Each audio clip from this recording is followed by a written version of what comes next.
So I attended here at Glenfield Boulevard Elementary School as a student back in the 1970s, and I am now teaching here and have been for 28 years. My name is Glenda Moikai Mendizabal. I immigrated from Ecuador back in 1971, and my dad at the time, the United Fruit Company offered him a position, and he would check the banana, make sure they were in good shape, and that they would be ripe by the time they arrived here in the United States. And they offered him the opportunity to come to the United States.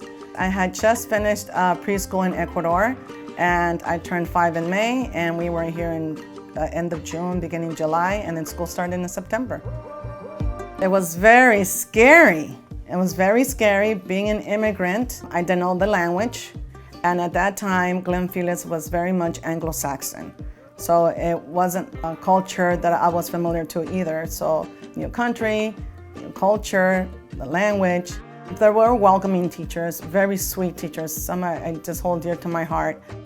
One of the experiences about the influx of Hispanics coming into the community in Atwater, when I first got here, I remember sitting at this person's little curb, was termed, "Get off my step, you dirty, stupid Mexican kid." Just because there was a Hispanic kid did not mean we were all from Mexico. And not to put Mexico down, I love Mexico, but to be termed as being dirty and stupid because you're Hispanic was very degrading. But that changed over the years. I ran into that same person many years later, and it was a very warm welcoming on her part, and I embraced it. You know, you learn, you grow. But at Irving, you could say my bodyguard was my brother. Yes, it was the rough days where we had gang kids. They would come from behind the hall and hit me on the head or slap my books to the floor. There was one time they took my purse and they just started throwing it across the hall, and I was completely in tears. Yeah, Marshall was a lot different.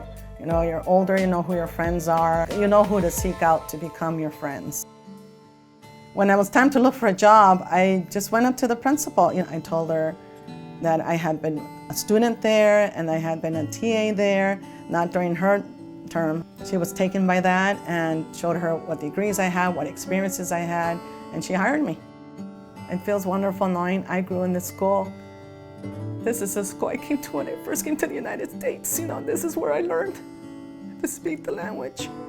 And now I'm there and I'm able to give back to my community and be more aware and more sensitive to the kids who are immigrants, because I was once in their place. So it's a warm feeling. It's a warm feeling inside.